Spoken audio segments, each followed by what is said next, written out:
იმედიანად უნდა დაუბრუნდეთ ეთერში, მაგრამ საკმაოდ ძიმე თემაა ხა ეს დღეს აფხაზეთზე საუბრობ ჩვენ და მე მაინც მე პირადად მგონია და რაღა მგონია და ეს უკვე დადასტურდა კიდევაც 2008-ში მანამდე რუსები როგორც სამშვიდობოები ისე იყვნენ იქ წარმოდგენილები და რეალურად ჩემთვის ეს ომი იყო რუსეთსა და საქართველოს შორის და 2008 წელს კიდე ამას თავის სახელი დაერქვა სამწუხაროდ კიდე მეტი ტკივილის ხარჯზე და არც რაღაცა ესე იგი ეთნიკური ესე დაპირისპირება როგორც აფხაზებსა და ქართველებს შორის ეს იყო აი გაღვივებული და მათ შორის ორივე მხრიდან საკმაოდ ეთნიკურად ჭრელი შემადგენლობა იყო ამ ბრძოლებში ჩაბმული, ხო, ოქტაი და მათ შორის ეთნიკური აზერბაიჯანელებიც იყვნენ ჩართულები და მე რამდენადაც ვიცი შენ გაქვს ამასთან დაკავშირებით კი ბატონო, სანამ სიუჟეტს ვაჩვენებდეთ მაყურებელს, მანამდე სათქმელია რომ ანუ საქართველოს ტერიტორიული მთლიანობისთვის იბრძოდნენ არა მხოლოდ აზერბაიჯანელები, არამედ ეთნიკური სომხებიც, ვთქვათ, იეზიდებიც და უკრაინელებიც და ეთნიკური რუსებიც. და ეს იყო აი ყველაზე უმაღლესი რამ, რაც შეეძლოთ მათ გაეკეთებინათ თავიანთი სამშობლოსთვის, მაგრამ სამწუხაროდ მათი სახელები, მათი თავგადასავალი, მათი გმირობა დღესაც არის სწავლება, არ არის სამაგალითოდ მიჩნეული, არ არის სამაგალითოდ წარმოსახული სკოლებში და შემდეგ გვიკვირს რომ რატომ ვერ ვახერხებთ ასე ვთქვათ ამ სოლიდარობას და გონია რომ ვთქვათ ეთნიკური უმცირესობების წარმომადგენელს არ ეხება, არ შეეხო და არც უნდა რომ შეეხოს ვთქვათ საქართველოს ის ზოგადი ტკივილი. არა, ეს ასე არ არის, მე თვითონ ჩემი ბავშვობიდან რომ მოყვე ჩემი სოფელი ციხისძირი მცხეთის რაიონისა ზუსტად სამხედრო გზაზე მდებარეობდა, ეხლა გადაიყვანეს ავტობანით, მაგრამ მე მახსოვს 8-9 წლის ბავშვი ვიყავი, როგორი გრუხუნით ჩადიოდნენ, ჯერ ესე იგი აფხაზეთისკენ მიდიოდნენ ტანკები, სამხედრო ტექნიკა, ჩერდებოდნენ ჩვენ სოფელში, ვთქვათ, ჯარისკაცები თავიანთი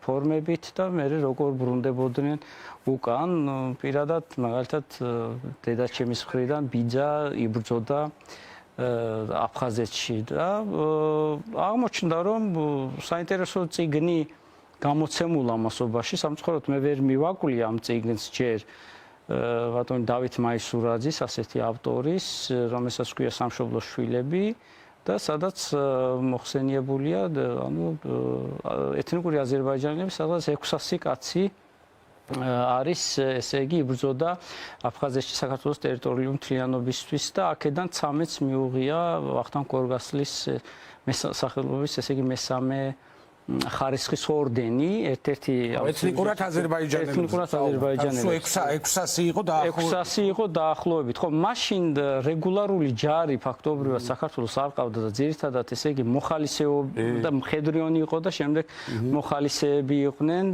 და ასეთი გაწვევა ვთქვათ ამ მობილიზაცია ისეთ დონეზე ვერ იყო. ამიტომაც მაგალითად ჩვენ სიუჟეტის ერთ-ერთი გმირი ბატონი უმბატოვი რომელიც ცხოვრობდა რუსთავში, მოხალისედ ჩაეწერა და დაიღუპა კიდევაც აფხაზეთში და სიკვდილის მერე ეს ორდენი მიეცათ. არა მხოლოდ აფხაზეთში მებრძოლები, მაგალითად ჩემთან სოფელში არის ბატონი ჯიმშერი, რომელიც სამანჩაბლოში იბრძოდა, დღეს ცოცხალი და 2-3 ტყვიას დაატარებს ახლა სხეულზე კი ნამდვილად.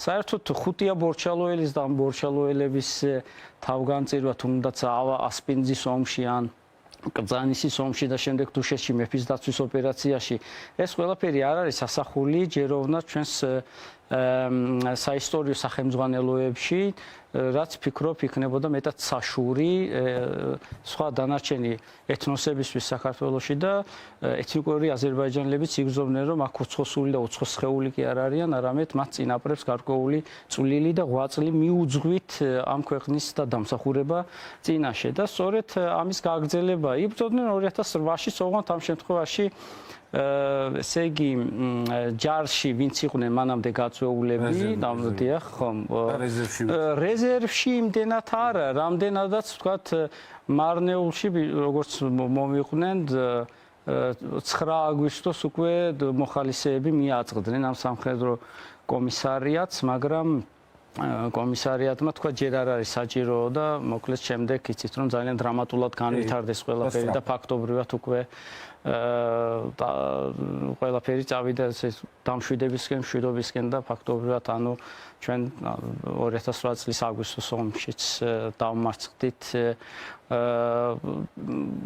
ეს ყველაფერი ფიქრობ ეს ისტორიები მიდგომა ამ ბავშვებს უნდა ვასწავლოთ რა თქმა უნდა შეცდომებიც რომელიც იქნა დაშვებული ვასწავლოთ ნათელი მაგალითებიც გმირობის მაგალითებით დახუნძლულია ორივე ომი და არა მხოლოდ გმირობით, ხო სამოქალაქო თავდადებით და რა თქმა უნდა ძირითადი აქცენტი ჩვენ აუცილებლად უნდა გქონდეს შერიგებაზე, სახალხო დიპლომატიაზე და სწორედ ჩვენთვის ყველაზე დიდი გამოწვევა აქ არის ის, რომ ისევ არჩევნების თემას ვუბრუნდები, რომ ჩვენ შევქმნათ ისეთი ქვეყანა, შევქმნათ ისეთი წარმატების მაგალითი, როდესაც აფხაზებს, ოსებს ესე იგი მოუნდებათ ამ საერთო ასე ვთქვათ ფერხულში მონაწილეობა ჩვენ უნდა ყვავდნენ ვთქვათ სახელმწიფო და საჯარო მოხელეები ეთნიკური აფხაზები ამ შემთხვევაში და პარლამენტშიც უნდა იყვნენ პარტიის სახით წარმოდგენილი და საქართველოს ასე ვთქვათ პოლიტიკურ ცხოვრებაში მათი საჭიროებები, წუხილები, იდეები რაც მთავარია უნდა იყოს ასახული და ამის მაგალითი უამრავი მსოფლიო ქვეყნებს აქვთ. უბრალოდ ჩვენთან პრობლემა ისაა რომ როგორც ჩვენ ის ასევე აფხაზებმა წააგეს ეს ომი აუცილებლად ამას გრძნობებულები ნამდვილად არ არიან აფხაზებიც და ეს საერთო ტრაგედია როგორც ითქვა აქ ხაზგასმით რამდენჯერმე ამ ომს გამარჯვებული არ ხავს ოდენ რუსეთისა რა თქმა უნდა. კი ბატონო და საქართველოში აფხაზების მიმართ არ არის უარყოფითი დამოკიდებულება ხო და როდესაც იმიტომ რომ აქ ის პროპაგანდისტული მანქანა რუსული ვერ მუშაობს კიდე კარგად სამწუხაროდ აფხაზეთი ძალიან მაგრად მუშაობს ეს რუსული მანქანა სადაც ბავშვებისთვის ბანაკები იმართება სპეციალურად სადაც ასწავლიან რომ ჩვენ როგორი სისხლის მსმელები ვართ და ასე შემდეგ და ეს იდეოლოგიური წნეხი სუ არის მოკლედ ეს ჰიბრიდული ომის ნაწილი არის ხო მოგეხსენებათ რომ შემდეგ თაობებშიც იმ ბავშვებმა იფიქრონ რომ აი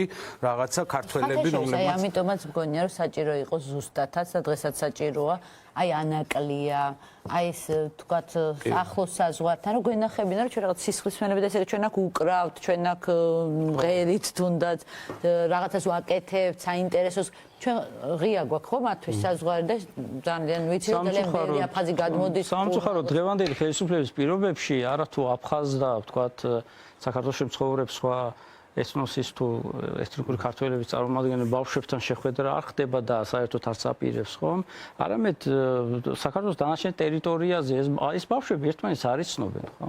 თქვა ქვემო ქართლელი აზერბაიჯანელი ბავშვები არ იცნობენ სამეგრელოში მოსწავლე ბავშვებს და პირიქით ეს მოშლილია ყველაფერი და არ გვაქვს გააზრებული საერთოდ ეს სახელმწიფო რისთვის გვინდა.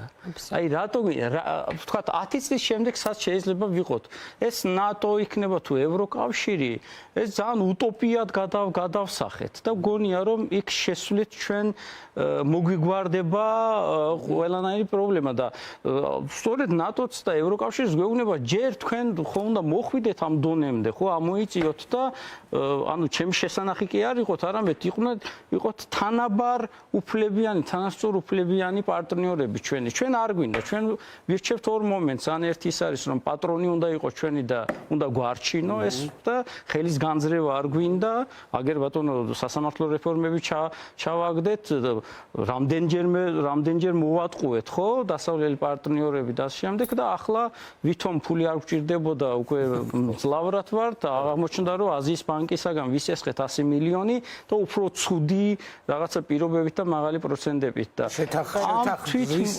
კუდაბზიკობით თავის რაღაცაზე და იმაზეც მეორე წუთში თქვენს რომ ესო გაუქმებულია მოდი ოკტაი ვნახოთ სიუჟეტი რომელსაც ქვია სამშობლო შვილები სოფელში ადრე მახსოვს გავიკე რომ იყო ერთ ერთი ადამიანი, რომელიც ჩემი სოფლიდან აფხაზეთის ომში ბრძოლობდა და ადგილზე დაიყვება. Რა თქმა უნდა, მაშინ ბავშვი ვიყავი, არ მესმოდა კარგად ომი რა არის, ომში ისე ბრძოლა რა არის, სამშობლო რა არის და ეს ყველაფერი და იმის შემდეგ უკვე რო ჩავაბარე უნივერსიტეტში, რო გავხდი სტუდენტი, იმის შემდეგ დავიწყე ჩემთვის რაღაც გამოწიება. ნუ სამწუხაროდ ის ადამიანების შესახებ, ამის შესახებ ძალიან წოთა რამ შეგვიძლიათ ნახოთ ინტერნეტში ან მოსახლეობაში რო გავიგოთ. ჩვენ ინფორმაციით 600 ადამიანი ჯარისკაცი ბრძოლობდა ამ ომში, აფხაზეთის ომში, სხვადასხვა თქვათ რომ წლების და თვეების განმავლობაში. და აქედან ნუ გარდაიცვალე ადგილზე, როგორც ვიცით, ანვარ უმბატოვი. ეს არის მამა თქვენი. ხო, ეს ბოლო სურათებია იქ გადაღებული, მარტო ესენი მაქვს, მარტო. მეტი არა, ესეც მამიდა ჩემს ქონდა, მე მაგის შვილებს ქონდა, მე მომცეს რო შენ ქონდესო. მე არ მქონდა ეს სურათები, მე მქონდა ეს ბოლოს გადაღებული სურათი აქ. იმაზეც აქვს სასაფლაოზე იმაზე. ქვაზე. ხო, რამდენი წლის იყო? 53. 53. ეს არის ორდენი. ეს ორდენი სააკაშვილის ხელმოწერით. თავიდანვე როგორც დაიწყო ომი, ეგ მუშაობდა სამეტალურგიის ქარხანაში. ხო და რა ვიცი, ერთხელ მოვიდა და ომში მივდივარო. თქვენ გახსოვთ? მახსოვს, როგორ არა, 19 წლის ვიყავი, დიდი უკვე ვიყავი, პატარა ხო არ ვიყავი. ჩვენ არ გვინდოდათ. მაგრამ მეო, ჩემი ქვეყანაო, ჩემი როჯინა, ნუ. ჩემი სამშობლო, როგორ არ მივიდეო მე. მივდივარო და ესე, მიდიოდა, მოდიოდა ერთი თვე, ორი თვე.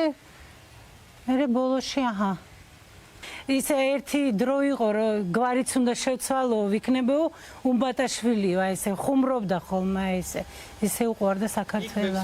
თავისი სიცოცხლე მისცა სადღაც რამდენი იყვნენ ბიჭები, არ ვიცი.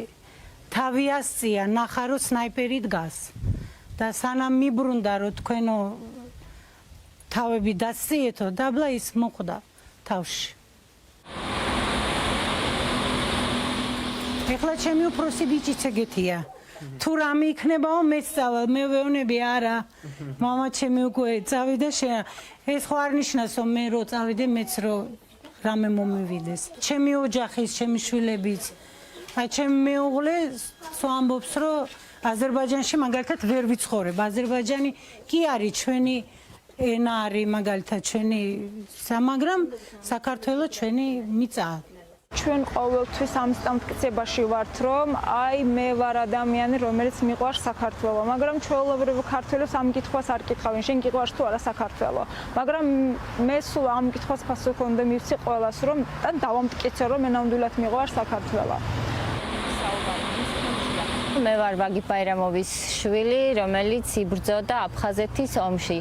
მამა ჩემი აფხაზეთის ომში რო წავიდა, მე ახალი დაბადებული ვიყავი, 1991 წელს დავიბადე მე და აქედან გამომდინარე ძალიან პატარა ვიყავი და ჩემზე უფროსი ორი და მყავდა, ბებია ჩემს არ უნდა და მამა ჩემის გაშვება.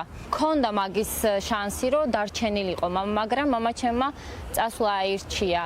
ჩემ ოჯახში, ჩემ ირგვლივ საგვარეულოში, ჩვენთან საგვარეულო ერთად ცხოვრობთ ესე თემად. არასდროს არ ყოფილა ამაზე საუბარი, რომ ეს არ არის ჩვენი ქვეყანა, ეს არ არის, არასდროს არ გამიგია. მამა ჩემი ასევე დაინტერესებული იყო საქართველოს ისტორიით და სადოქტოროაზე სწავლობდა, სანამ გარდაიცვლებოდა მანამდე და წლების შემდეგ მე ვიპოვე მისი ნაშრომი. მაგრამ ის არ არის დამთავრებული და ახლა ვფიქრობ, რომ ის მე გავაგრძელო და დავამთავრო მამა ჩემის საქართველოს ისტორიაზეა, დიახ და მეც მინდა რომ მამა ჩემის გზა გავაგრძელო, მამა ჩემის ხვანაირად ემსახურებოდა საქართველოს, უყვარდა თავისი სამშობლო.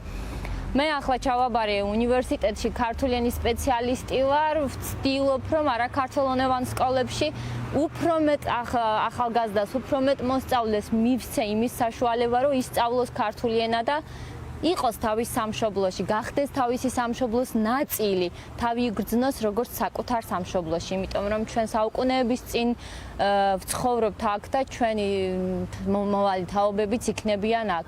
და მე ასე ვემსახურები საქართველოს, ესე ვთქვათ.